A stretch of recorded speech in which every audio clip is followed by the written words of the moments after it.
On the 12th of March 1974, a Japan Airlines plane landed at Tokyo International Airport carrying a passenger named Hiroo Onoda.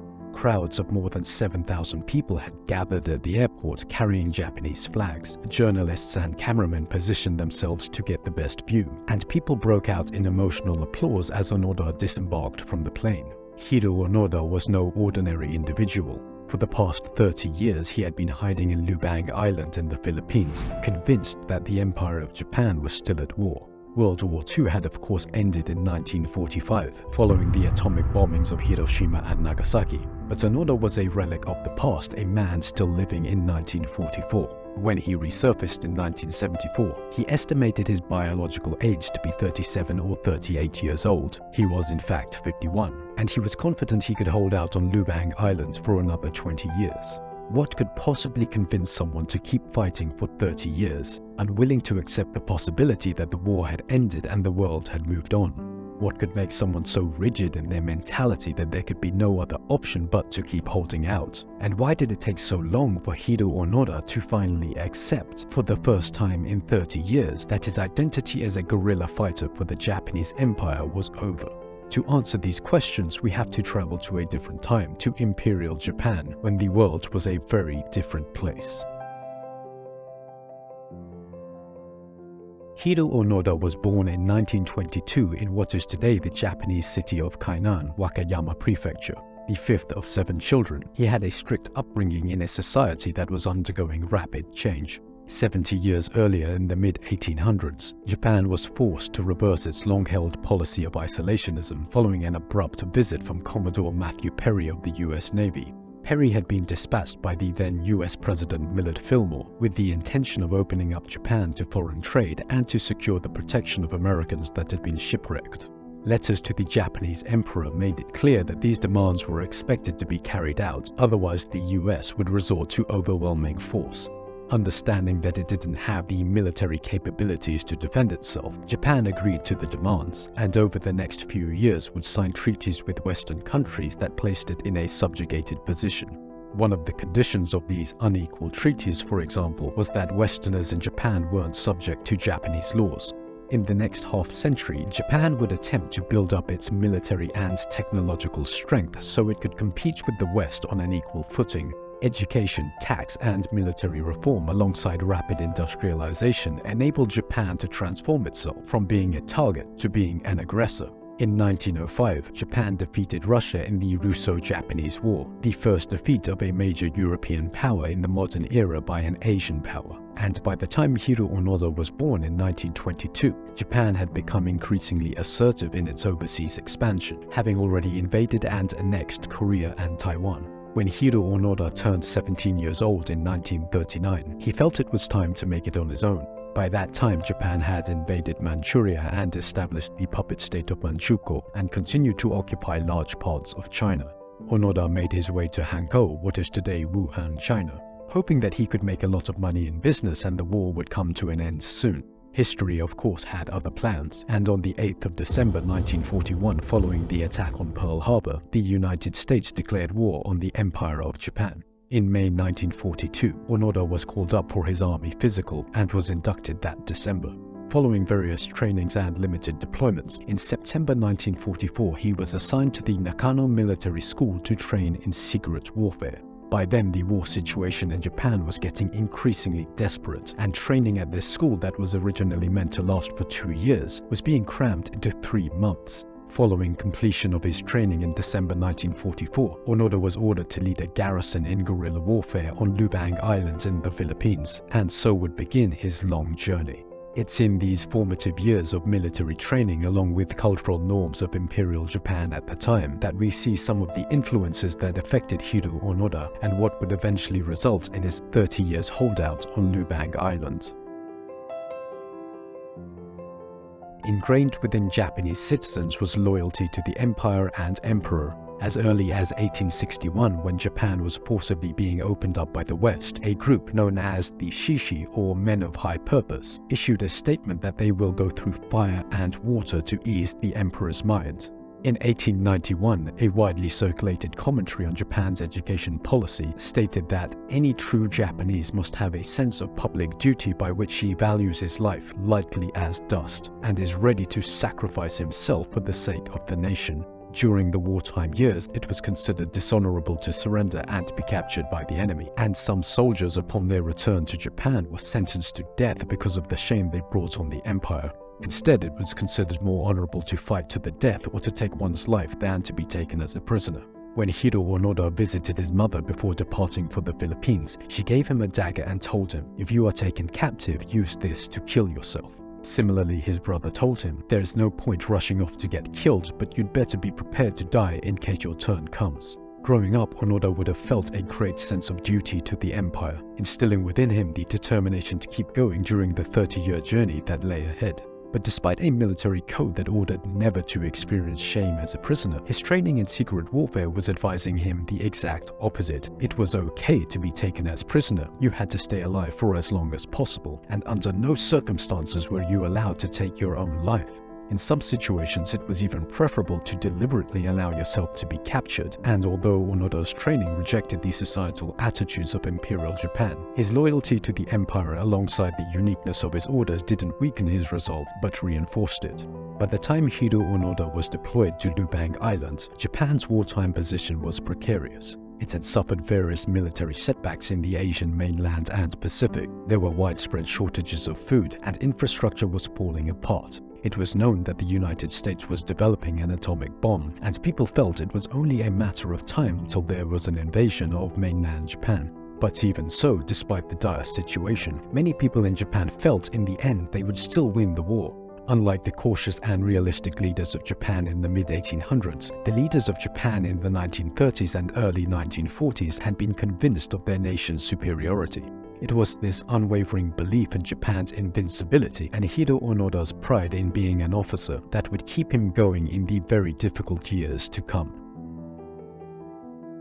Hiroo Onoda had been sent to Lubang Island to lead guerrilla operations, but he soon found himself constrained from a lack of authority. Troops didn't listen to him and ignored his warnings for the necessity of guerrilla warfare.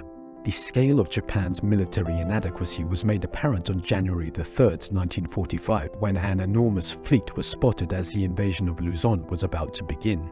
As many troops were now talking about giving up their lives for the emperor, we were able to catch another glimpse of what drove Onoda to keep on fighting. Prior to his deployment, a division commander had looked directly into his eyes.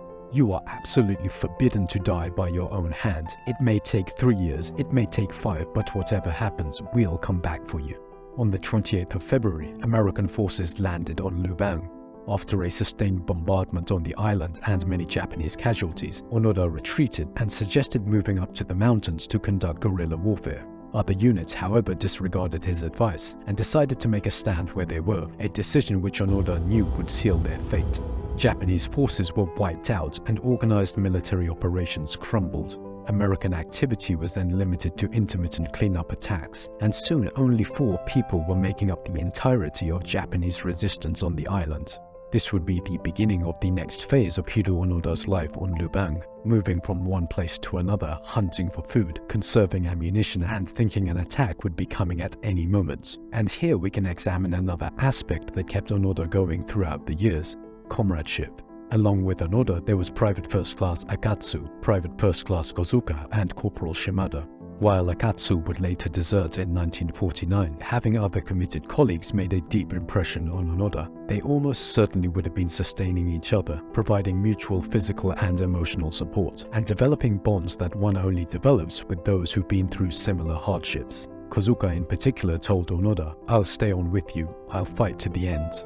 Years later, when Private Kozuka was shot down and Onoda was left by himself, he would dream about hearing a noise and would ask Kozuka if he heard it too. However, Kozuka was not there. He wouldn't even appear in Onoda's dreams, and nothing made Onoda feel more alone.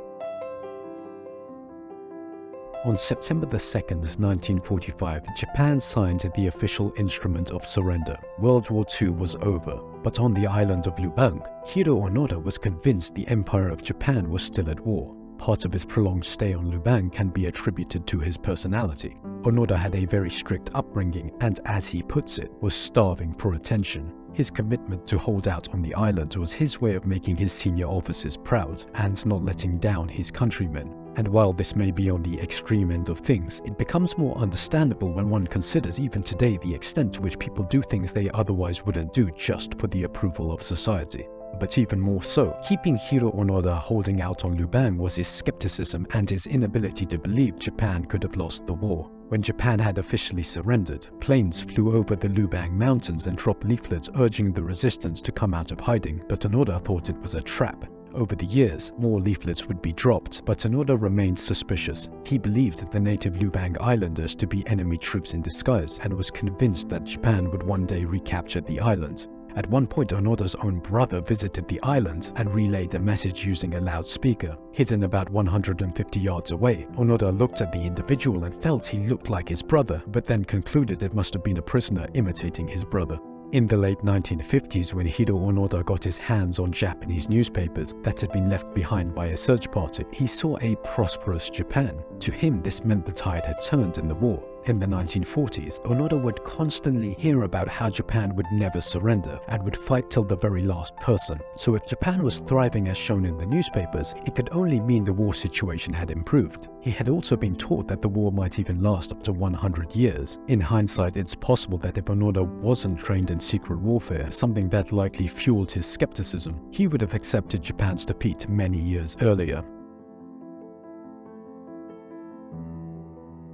In 1974, Hiroo Onoda was all alone. Private First Class Akatsu had left in 1949, Corporal Shimada had been killed in 1954, and Private First Class Kozuka was shot down in 1972. Onoda vowed to keep fighting, but 30 years on the island would certainly have been taking its toll. In early 1974, a university dropout, Norio Suzuki, had been traveling the world and decided to visit Lubang after having been to about 50 countries. When he left Japan, he told his friends that he had searched for Onoda, not knowing that they would encounter each other after only 4 days of Suzuki's arrival on the island. One evening, while Suzuki was building a fire to cook his dinner, Onoda noticed and confronted him. Suzuki was in shock, thinking, "That's it, I'm dead, he's going to shoot me," but managed to ask if he was Onoda-san. When Onoda confirmed that it was indeed him, Suzuki explained that Japan had lost the war long ago, the country was now at peace, and it was time to come home. Onoda, as usual, was suspicious. Suzuki mentioned he was a tourist. What on earth would a tourist be doing in the middle of a war zone? But as Onoda would later say, if you doubt everything, you end up not being able to do anything. Eventually, one of Onoda's superiors from 1944, Major Taniguchi, would be sent to Lubang to give Onoda his final orders. Units and individuals under the command of the Special Squadron are to cease military activities and operations immediately. The reading of these orders impacted Onoda in two ways. First, Japan had really lost the war. How could they have let this happen? And second, this was the end. Hiroo Onoda's 30 years as a guerrilla fighter for the Japanese army were finally over. When Hiroo Onoda returned to Japan in 1974, the media went into a frenzy and he was received as a hero, so much so that news of his return was even given priority over a plane hijacking in the country. However, not everyone shares the opinion that Onoda was a hero. It's easy to get swept up and romanticize the narrative of a soldier demonstrating incomparable allegiance to his country, and to overlook the fact that there were some unsavory elements to this story as well. Hiroo Onoda and his comrades were responsible for the deaths of numerous innocent civilians on Lubang, something that is conspicuously missing in Onoda's own memoirs. It's estimated around 30 Filipino civilians were killed, some in a particularly gruesome manner, and with this knowledge, the story takes a different turn. Some people contend that Hiroo Onoda knew that the war had ended in 1945, but continued fighting because of his wounded pride at Japan having lost the war. To many people, it is simply inconceivable that someone who had a radio, access to newspapers and magazines, and even whose family members visited the island could still believe the war was continuing. In some circles, attempts were made to deflect attention away from Onoda's violence. When a laborer was shot and killed by Onoda in 1959, one article written for a Japanese magazine suggested that blaming Onoda was a way to cover up the murder by someone else. In other circles, people conceded that Onoda had committed violent acts, but argued that he should still be protected. Haruo Yamashita, for example, a member of the Liberal Democratic Party, expressed concern that Onoda would be put on trial in the Philippines for his crimes committed in Lubang, and that the government should do everything in its power to bring Onoda back to Japan, where the whole of the population would protect him. To the families who had lost loved ones in Lubang, this would have been infuriating to hear. Why would the whole of Japan want to protect a murderer? And in 1974, when President Ferdinand Marcos of the Philippines pardoned Hiroo Onoda for all of his crimes, this would have been nothing less than a betrayal by the leadership of their own country. The ideas proposed to get Onoda out of hiding ranged from spraying sleeping gas over the entire island to staging a fictional invasion of the Japanese army. To some people, Onoda was undeserving of such attention, the only redeeming result being the protection of the people of Lubang. But the portrayal of Onoda as a war hero that should be protected is reflective of a wider criticism often leveled at Japan, in that there is a persistent unwillingness to acknowledge and apologize for their wartime atrocities. Wherever one stands on the matter, it would be unfair to make a blanket statement about the attitudes of Japanese society at the time. In many quarters, the facade of Hiroo Onoda as a hero started to crack soon after his return. A group of 40 Japanese military veterans who had surrendered in Lubang were unhappy about certain comments made by Onoda. Onoda suggested they were weak-willed and had surrendered because they were hungry, but the veterans were quick to point out that they had surrendered because, unlike Onoda, they realized the war had ended. Other veterans even confronted Onoda during his book launch at Hotel New Otani in Tokyo, accusing him of concocting a pack of lies. One veteran pointed out that Onoda couldn't attribute his training at the Nakano military school as a reason why he kept on fighting, because there were other soldiers who had trained at the same school and surrendered at the right time. He went on to say Onoda must have been a terrible intelligence officer if it took him 30 years to figure out the war had ended. While on one side Hiroo Onoda was benefiting from his newfound celebrity status and commercialization of his story, many people in Japan despised what he represented. To them, he was a representation of militarism and territorial expansion, detested values of the past that had brought destruction to Japan, and that if he was glorified, it would be counterproductive in telling the truth about the war to younger generations. Various commentaries pointed out that the war wasn't the good old days, that Onoda shouldn't be seen as a hero, but rather as a warning about the road Japan once took, and that he represented the values of a country that robbed people of their freedom of thought and actions, and sent people off to die.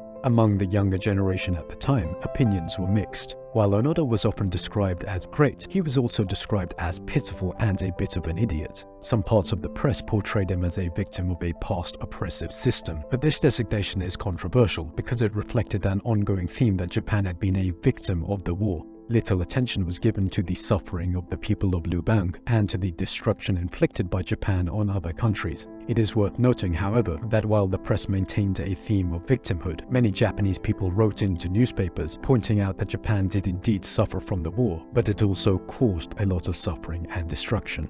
Less than a year after having returned to Japan, Hiroo Onoda moved to Brazil. Onoda's values clashed with those of Japan in the 1970s, with him saying that people don't respect the ways of the past anymore. It's often portrayed that Onoda was unhappy with Japan. However, it's also reasonable to speculate that part of his reason to leave could have been because Japan was unhappy with Onoda. Hiroo Onoda stayed in Brazil until 1984, after which he returned to Japan and passed away in 2014. To this day, Hiroo Onoda's label as either a hero or criminal is controversial. In 1996, he returned to Lubang and despite some protest, was warmly welcomed with crowds gathering, children dancing, and people carrying both Japanese and Filipino flags. For 30 years, his military assignment had supposedly kept him going, and it was only when he returned to the streets of Tokyo that it dawned on him that his world had been no more than a figment of his imagination. Hiroo Onoda would ask himself, why had I fought for 30 years? Who had I been fighting for? What was the cause? For many people, these questions remain unanswered.